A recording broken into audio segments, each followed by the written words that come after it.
Yes, let me say I'm very glad to be here and have this conversation. And also I should mention that last year in 2014 I published a new book, a bigger book called The Systems View of Life, A Visão Sistêmica da Vida. And this is a grand synthesis of my work. And I would like to start by just talking about sustainability. What is sustainability? A sustainable community or sustainable society must be designed in such a way that its ways of life, its businesses, economy, technologies, physical structures and so on do not interfere with nature's ability to sustain life. This is the critical point. Nature has sustained life for billions of years, and we need to respect that, respect nature, cooperate with her, and not interfere with this ability. And so in order to do that, first of all, we need to understand how nature sustains life. And in fact, Sebrae's Center for Sustainability is called a knowledge center. So one of the purposes of Sebrae is to transmit knowledge, to transmit specifically ecological knowledge, to teach the principles of ecology that we need to respect. For example, the fact that in an ecosystem, what is waste for one species is food for another. And so matter cycles continually through the ecosystem. These ecological cycles are driven, they are sustained by solar energy. Every movement needs energy, and solar energy is the energy source of an ecosystem. Another principle of ecology is that diversity assures resilience. The more diverse an ecosystem, the more resilient it will be. And finally, perhaps most importantly, the recognition that life, since its beginning on Earth, has not invaded the planet or has not taken hold of the planet by combat, but by cooperation, by partnerships, by networking. So those are some of the principles of ecology that we need to respect. Well, how would that work in business? For example, the first principle that waste equals food is very important, because our businesses today are designed, most of them, in such a way that there's a linear chain. We take natural resources, we produce products, we create a lot of waste in the production process, and then we use the product for a while and then we throw it away, more waste. So as you know, there's an enormous amount of waste created everywhere. We need to form a circular system, a cyclical system as in nature, so that everything is recycled and there is no net waste. Furthermore, this needs to be sustained by renewable energy sources, because we know now that fossil fuels are humanly used fossil fuels are the main source of climate change, of global warming. So we need to switch to a system of renewable energies, solar, wind, biogas, and so on. We need to respect diversity in the human realm as well as in the natural realm. We need to create more biodiversity and also respect cultural diversity. And finally, networking. It's extremely important. Cooperation, partnerships, networking. So these are all principles of ecology transferred into business. And Sebrae does an excellent job, and I saw this when I visited the Center for Sustainability, of really translating these principles into practical suggestions of how companies can use them to become sustainable. And I think, you know, Sebrae recognizes this. When I went to the Center for Sustainability, they showed me that the very building in which it is is an eco-design building, eco-architecture, inspired by indigenous architecture of Mato Grosso. I found this very impressive. É uma grandioca. Yeah. Das empresas. Yeah. Well, I think in the world of today, there are three major centers of power. Two are the traditional centers, government and business, and there are many interrelations between them. But now there is a third center of power, and that is a new global civil society. That is a global network of NGOs, non-government organizations, who are engaged in a great variety of campaigns and projects. And it is very important, I believe, that those three centers in society cooperate, because each of them has something different to bring to the table. Government has a lot of power by legislative action, by putting forth regulations, for instance, environmental regulations about how business should operate. Government can also inspire the population with inspirational leaders.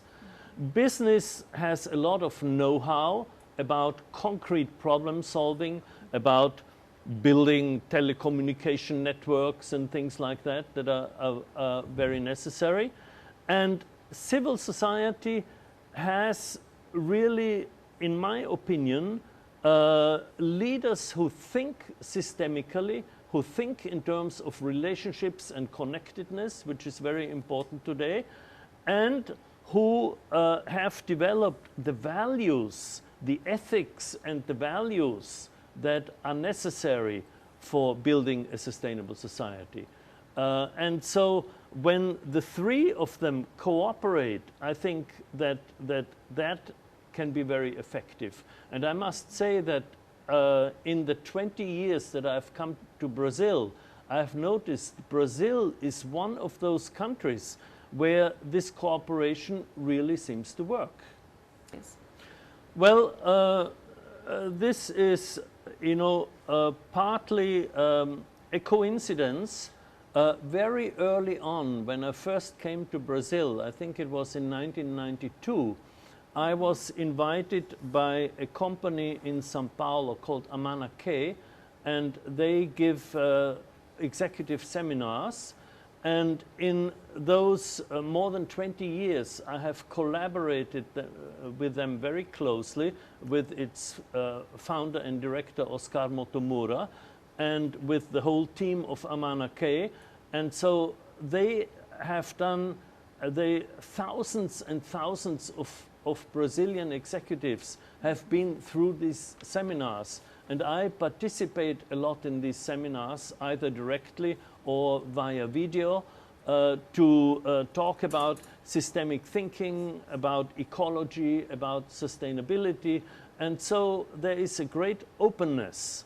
But I also have had many contacts to NGOs in Brazil, to environmental organizations especially, and also to government. During the Lula administration, I met Marina Silva, who was then the Minister of the Environment, and I organized seminars with her. For example, we had a 4-day seminar in the capital, in Brasilia, called Dialogue for a Sustainable Brazil. And I brought ecologists and scientists from Europe and North America to Brazil, and she brought government ministers and government officials and academics, and we had 4 days of dialogues. So I have known business people, NGOs, and people in government, and all this has combined to you know, create a lot of avenues for my books, and I'm of course very grateful for that and very happy about it. forma urgente, né? E de forma muito urgente. Nós não podemos perder tempo. Quer dizer, o que a ciência está nos dizendo é que a evolução dos problemas é muito rápida e cada vez mais grave. I think what Washington Weiss just said shows the importance of this collaboration that I've mentioned. The role of the NGOs is to pressure government to act responsibly vis-à-vis climate change, the environment, with legislation. So government has to put out regulations, legislation, as you said, and business can transform this into practice. And Sebrae shows how to do this for small businesses. Yeah, the third sector has an extremely important role in this. Yes, absolutely. This business. Você quer ver um outro?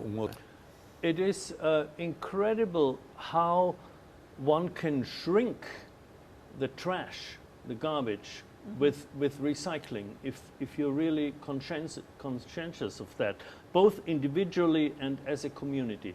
I live in Berkeley, near San Francisco in California, and we have a service where once a week a big truck comes for the garbage and another truck comes for the recycling. And they recycle paper, glass and plastics. And so I remember before we had that, maybe 20 years ago or 30 years ago, I had a garbage can about this high, and it was full every week and went to the garbage dump.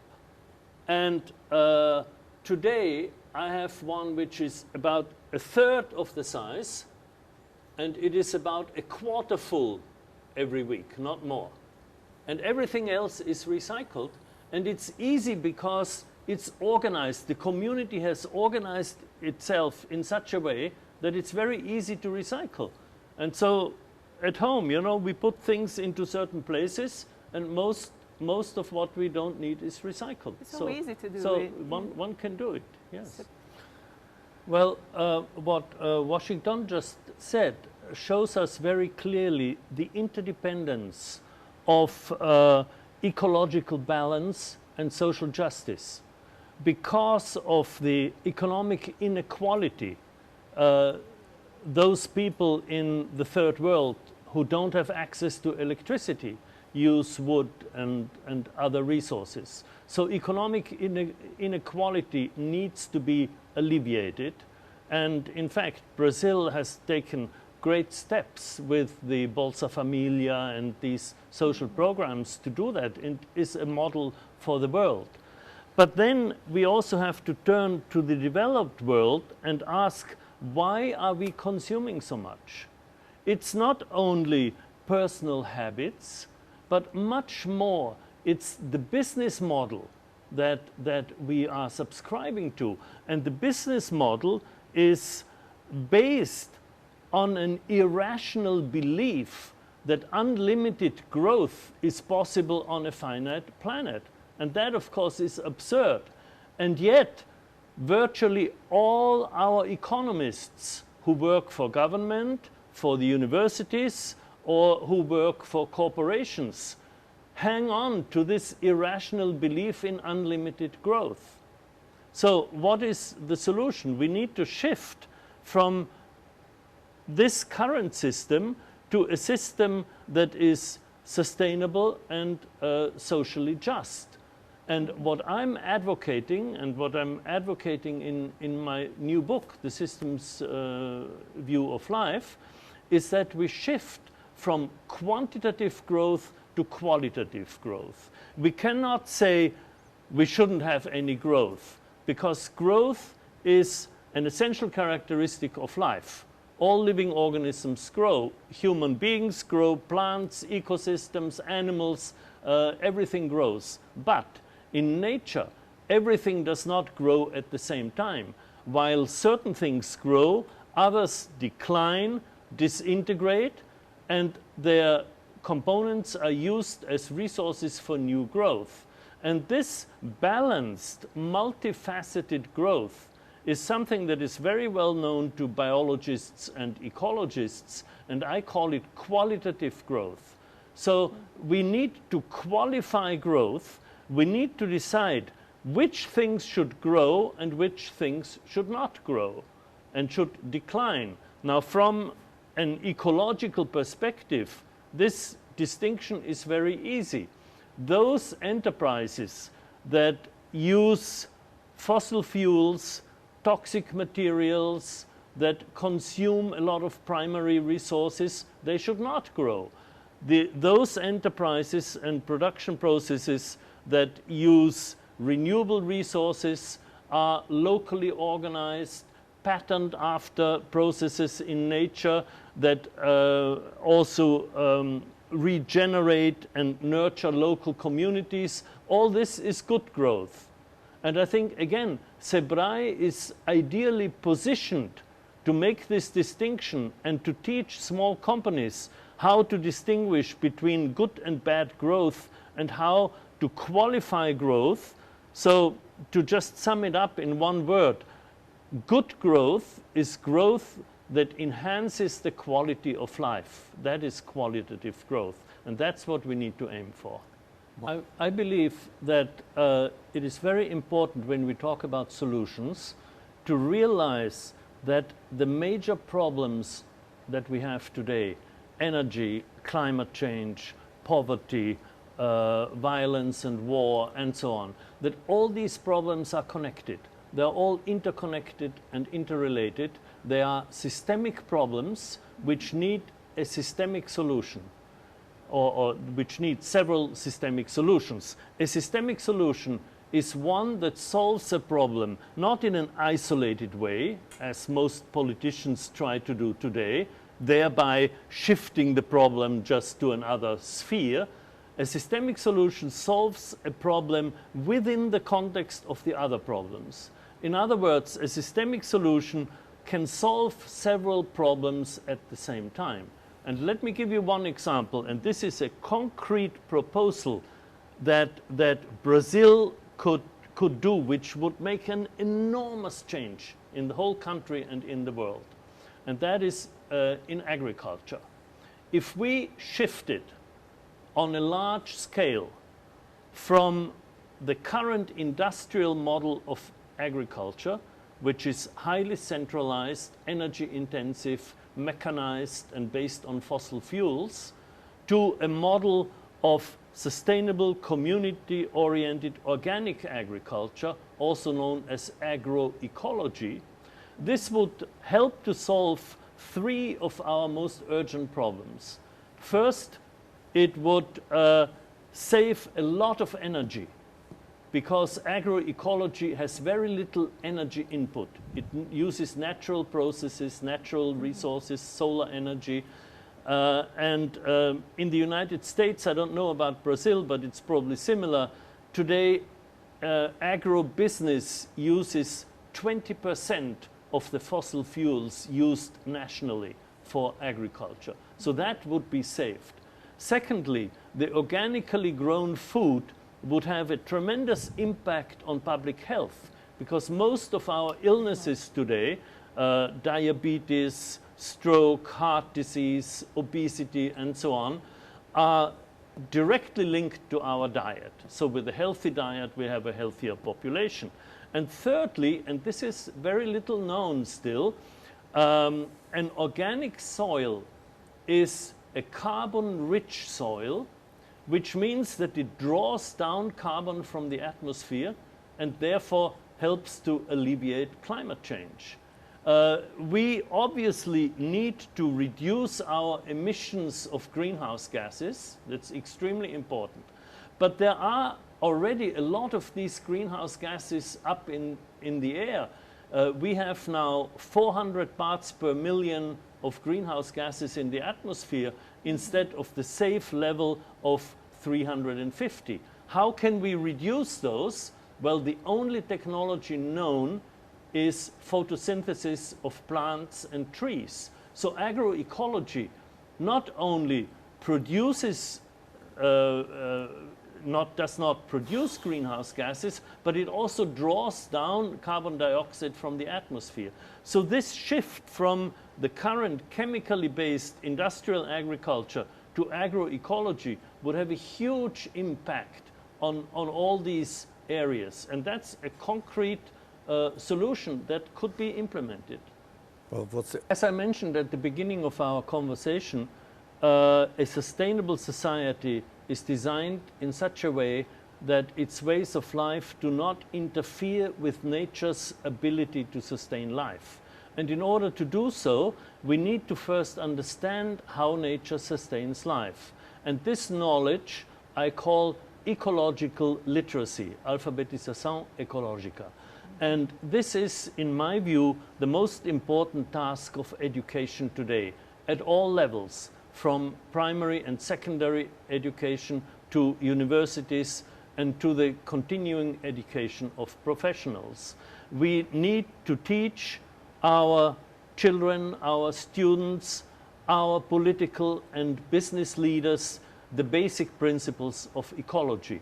And this ecological literacy should therefore be practiced at all levels. And again, SEBRAE has a very important role here in education, which it is fulfilling by teaching the basic principles of ecology to business leaders in small organizations, and by showing them how these principles of ecology can be applied practically to change business in order to move toward sustainability.